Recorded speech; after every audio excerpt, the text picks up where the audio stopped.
Hello everyone, कैसी चल रही है तैयारी? तो तैयारी बेहतर चल रही होगी और मैं आपके लिए लेकर आ चुका हूं वापस से 10 मिनट्स क्विक बाइट्स, जहां पर फिजिक्स के कुछ ऐसे टॉपिक्स जिनसे एग्जाम में अक्सर क्वेश्चन आते हैं उन्हें करते हैं रिवाइज। तो इसी टॉपिक बड़े मार्क्स सीरीज में आज क्या है खास, चलिए देखते हैं। आज सबसे पहले बात करेंगे बेटा रिलेशन बिटवीन टेम्परेचर स्केल्स की। आपको पता है कि 4 टाइप के स्केल तो पढ़ने ही पढ़ने, पांचवा स्पेशल है, आप पढ़ सकते हो। यहाँ पर पहले आपके पास सेल्सियस स्केल, दूसरा है फॉरेनहाइट, केल्विन, र्यूमर और रैंकाइन। इन स्केल्स के बीच रिलेशन आपको पता होना चाहिए, क्योंकि इससे एक न्यूमेरिकल आता है कि एक जो डिग्री है, मान लीजिए सेल्सियस स्केल है, उसको आप केल्विन में बदलो या फ़ारेनहाइट में बदलो, ऐसा क्वेश्चन आता है। तो इसके लिए आपको इसे रटने की जरूरत नहीं है। इसके लिए एक सिंपल सा फॉर्मूला होता है, स्केल का नाम माइनस उसका फ्रीजिंग पॉइंट जो उसने कंसीडर किया है, ना नीचे आ जाता है आपका boiling point minus freezing point. बस ये फॉर्मूला याद रखिए, इस फॉर्मूले में वैल्यू रखिए, यही ऊपर वाला रिलेशन आपको मिल जाएगा सभी स्केल के बीच में। देखो, सबसे पहले स्केल का नाम डिग्री सेल्सियस, फ्रीजिंग पॉइंट कितना होता है सर? वहां पे होता है 0, नीचे बॉइलिंग पॉइंट कितना होता है 100 माइनस 0। कैल्विन में आ जाइए, के माइनस 273 अपॉन 373 माइनस 273। फिर आ जाएंगे आप किसमें? Fahrenheit, F minus 32 upon 212 minus 32। फिर आ जाएंगे रैंकाइन माइनस 0, ये र्यूमर, सॉरी रैंकाइन तो आपका लास्ट में, र्यूमर और ये टी माइनस 0। और ऐसे ही आप रैंकाइन का बना सकते हैं। डन है? आप चाहो तो अपने नाम का भी बना देना, तो कमेंट करके बताना आपके नाम का क्या स्केल है। ठीक है, तो किसी भी स्केल के बीच रिलेशन बनाने के लिए ये फॉर्मूला है, यहां पर वैल्यू पुट करिए उसकी और फिर इक्वल टू करते चले जाइए, सारे स्केल के बीच आपको रिलेशन मिल जाएगा। तो ये फॉर्मूला याद कर लीजिए, काम आसान होने वाला है। यहां से 2 क्वेश्चन और आते हैं बेटा। वो कौन सा टेम्परेचर स्केल है जो कि डिग्री सेल्सियस और फॉरेनहाइट में हमेशा बराबर होता है? तो आंसर है बेटा -40 डिग्री। लेकिन अब ये पुराना हो गया, बहुत पूछ चुके। अब दूसरा पूछेंगे आपसे कि वो कौन सा स्केल है जो केल्विन और फॉरेनहाइट में इक्वल होता है। तो आपको आंसर देना है 574.25। 574.25 डिग्री वो टेम्परेचर है जो फ़ारेनहाइट और केल्विन में इक्वल रहता है। तो ये है बेसिक फॉर्मूला जो आपको यहां से याद करके जाना है। नेक्स्ट, अगला आता है स्पेसिफिक हीट और लेटेंट हीट में क्या डिफरेंस है। तो स्पेसिफिक हीट का मतलब है जहां पर टेम्परेचर को वेरी करा दो लेकिन स्टेट ऑफ मैटर ना बदले। दैट मीन्स 0 डिग्री का लिक्विड है, 100 डिग्री का लिक्विड बना दिया, मतलब कौन सी हीट लगी? स्पेसिफिक। लेकिन लेटेंट क्या कहती है? टेम्परेचर को कांस्टेंट रखो बट मैटर की स्टेट बदल दो। दैट मीन्स 0 डिग्री की बर्फ को 0 डिग्री का पानी बना दिया, 100 डिग्री के पानी को 100 डिग्री का वेपर बना दिया। तो वहां जो हीट बनी है, वहां जो हीट रिक्वायर्ड थी, उसे कहते हैं लेटेंट हीट, गुप्त ऊष्मा। ये है विशिष्ट ऊष्मा। तो विशिष्ट ऊष्मा क्या करती है? टेम्परेचर को बदलती है, मैटर की स्टेट नहीं। लिक्विड है तो लिक्विड, सॉलिड है तो सॉलिड, गैस है तो गैस। ये क्या करता है? टेम्परेचर वही रखेगा, लिक्विड को गैस बना देगा, सॉलिड को लिक्विड बना देगा। सीधा सा इसका लॉजिक है। इसका फॉर्मूला होता है Q बराबर एम सी डेल्टा टी या फिर एम एस डेल्टा टी, आप जो चाहो लिख सकते हो। डन है? यहां पर एस और सी ही आपके स्पेसिफिक हीट है, जो कि बनेगा Q by M into delta T. Done? Clear? Unit and dimension आप मुझे कमेंट करके बताएंगे। लेटेंट हीट होता है बेटा Q बराबर एम एल। यहाँ पे L क्या है? लेटेंट हीट है, गुप्त ऊष्मा है। L बराबर Q बाय एम। तो इसका यूनिट एंड डायमेंशन आप मुझे कमेंट करके बताएंगे। 2 टाइप के लेटेंट हीट मार्केट में बिकते हैं बेटा, कौन कौन से? एक है लेटेंट हीट ऑफ वेपोराइजेशन और एक है लेटेंट हीट ऑफ कंडेंसेशन। ठीक है, जहां पे या तो आप मेल्टिंग कह सकते हैं, सीधी सी बात है। लेटेंट हीट ऑफ मेल्टिंग क्या कहेंगे? लेटेंट हीट ऑफ मेल्टिंग का मतलब होता है कि सॉलिड को लिक्विड में बदलना। 0 डिग्री की बर्फ है, 0 डिग्री का पानी बना दिया, लेटेंट हीट ऑफ मेल्टिंग है। लेटेंट हीट ऑफ वेपोराइजेशन क्या कहती है? सर 100 डिग्री के पानी को 100 डिग्री का वेपर बना दो, तो वेपोराइजेशन की लेटेंट हीट है। तो 2 टाइप की लेटेंट हीट मार्केट में बहुत दिखती है। डन है? चलिए नेक्स्ट आते हैं बेटा। नेक्स्ट है आपके पास थर्मोडायनेमिक्स लॉ। थर्मोडायनेमिक्स लॉ में आपके पास 2 ही चीजें पढ़नी है जो मेन है। पहला, फर्स्ट लॉ ऑफ थर्मोडायनेमिक्स किसका? कंजर्वेशन है। तो बेटा एनर्जी कंजर्वेशन है, जो कि बताता है डेल्टा क्यू बराबर delta U plus delta W. यानी कि जो भी आप हीट किसी भी सब्सटेंस को देते हैं बाहर से, वो 2 तरह से यूटिलाइज होती है, एक वर्क डन करने में और दूसरा इंटरनल एनर्जी को चेंज करने में। इंटरनल एनर्जी डायरेक्ट रिलेट होती है बेटा उस सब्सटेंस के टेम्परेचर से, मतलब टेम्परेचर वेरी करेगा, इंटरनल एनर्जी वेरी करेगी। डन है? क्लियर है? दूसरा आता है entropy. Entropy always increasing, entropy कभी घटती नहीं है, हमेशा बढ़ती है। एंट्रोपी की जो वैल्यू होती है बेटा, वो हमेशा कैसी रहती है? ग्रेटर देन 1 रहती है। ये बात हमेशा ध्यान रखिएगा। लेकिन क्वेश्चन क्या आता है एग्जाम में?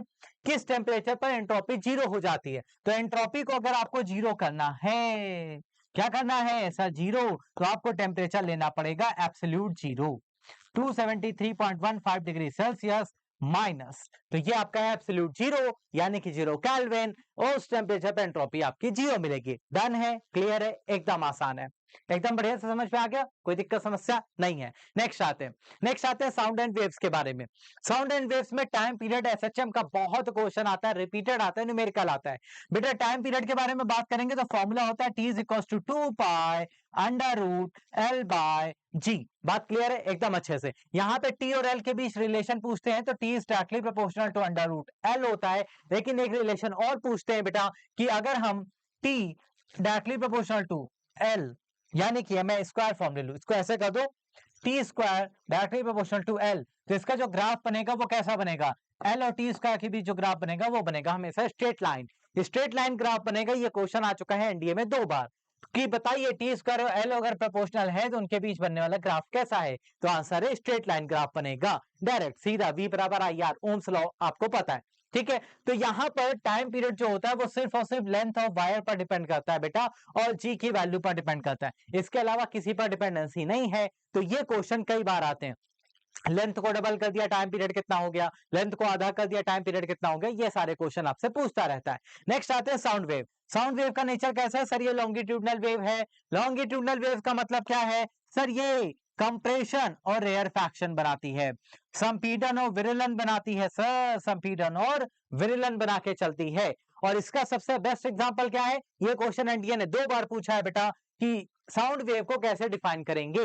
तो साउंड वेव को डिफाइन करने का सबसे अच्छा एग्जांपल है आपके घर में पिस्टन में बंद एक गैस, पिस्टन में बंद एक गैस। तो जब गैस को आप गर्म करते हो तो वो पिस्टन को ऊपर उठाती है, लेकिन जब आप उसे ऊपर से प्रेशर देते हो, दबाव लगाते हो, तो वो वापस से कंप्रेस हो जाती है। डन है।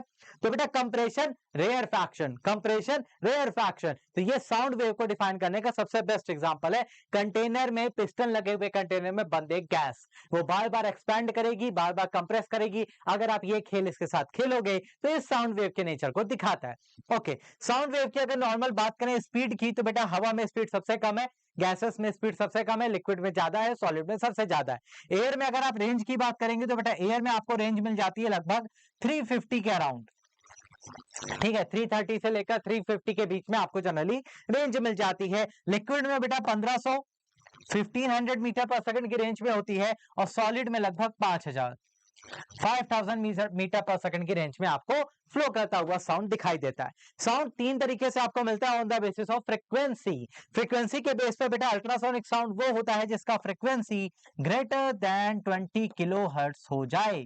20 किलो हर्ट्ज का मतलब 20,000 हर्ट्ज से ज्यादा हो जाए। ये हमारे लिए बिल्कुल फिजिबल नहीं है, हम इसे नहीं सुन सकते।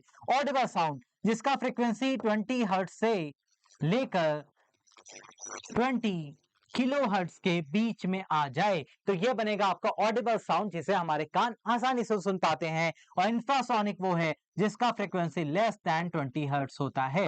अर्थक्वेक जब आता है तो इंफ्रासोनिक साउंड ही प्रोड्यूस होता है, ये चीज आपको ध्यान रखनी है। अल्ट्रासोनिक कौन कौन सुन पाता है? डॉग्स हैं, कैट्स हैं, बैट्स हैं। बैट्स यानी कि चमगादड़, वो अल्ट्रासोनिक साउंड की ही हेल्प से वो सिर्फ सुन ही नहीं पाते, प्रोड्यूस भी करते हैं, जिसकी हेल्प से वो आसानी से अपने पाथ को अंधेरे में भी ढूंढ पाते हैं। नेक्स्ट अगला आता है, लास्ट है आज के टॉपिक का बेटा, ईएम वेव्स, इलेक्ट्रोमैग्नेटिक वेव्स। 7 तरह की ईएम वेव्स आती हैं जिनको चलने के लिए मीडियम नहीं चाहिए होता है, लाइट की स्पीड से चलती हैं। इनकी स्पीड कैसी है बेटा? c बराबर 3 into 10 to the power 8 meter पर सेकेंड, और ये वैक्यूम में आसानी से चल पाती हैं, इनको कोई मीडियम नहीं चाहिए। ईएम वेव से क्वेश्चन आता है, कितने तरीके की ईएम वेव है? 7। कौन कौन सी बेटा? आर से निकाल दो आप radio wave, Ram is visiting uncle JBS garden, ये याद कर लेना। एम से निकाल दो बच्चे माइक्रोवेव, आई से निकाल देंगे इंफ्रारेड, वी से निकालेंगे आप विजिबल लाइट, अंकल दिखेंगे आपको किसमें? अल्ट्रावायलेट, एक्सरे, और लास्ट में आपके पास है बेटा गामा रे। डन है, ये आपकी रेस होगी। अब आपसे पूछता क्या है कि इनमें से किसका फ्रीक्वेंसी ज्यादा है, किसका वेवलेंथ ज्यादा है, ये सब बता दो। तो सीधी सी बात है, अगर आप राम को लेके गार्डन जाओगे, राम से गार्डन की तरफ बढ़ोगे, तो बेटा हमेशा आपका जो फ्रीक्वेंसी है और जो एनर्जी है वो हमेशा इंक्रीज होगा। ठीक है, वो इंक्रीज होगा, यानी कि गामा के पास मैक्सिमम है। लेकिन अगर आप गार्डन को राम के पास लेकर आ रहे हो, मतलब गामा से रेडियो की तरफ आ रहे हो, तो बेटा वेवलेंथ आपका इंक्रीज होता है। ठीक है, डन है। तो ये थे बेहतरीन टॉपिक, याद करेंगे Ram is visiting uncle Xavier's garden. Clear है? तो ये था आज का टॉपिक जो हमने सीखा। इसका नोट्स आपको मिल जाएगा टेलीग्राम पर, तो ज्वाइन करना मत भूलिएगा। लिंक वीडियो के डिस्क्रिप्शन में है, सामने स्क्रीन पर है। तो ये था क्विक बाइट पार्ट 2। इसमें हमने सीखे कुछ बेहतरीन टॉपिक, कुछ नए टॉपिक आपके लिए इलेक्ट्रोस्टैटिक्स और मैग्नेटिज्म से नेक्स्ट क्लास में लेकर आऊंगा, तो ज्वाइन करना मत भूलिएगा। नए हो तो चैनल सब्सक्राइब कर लेना ध्यान से। Thank you so much, have a great day, take care और all the best for your examination.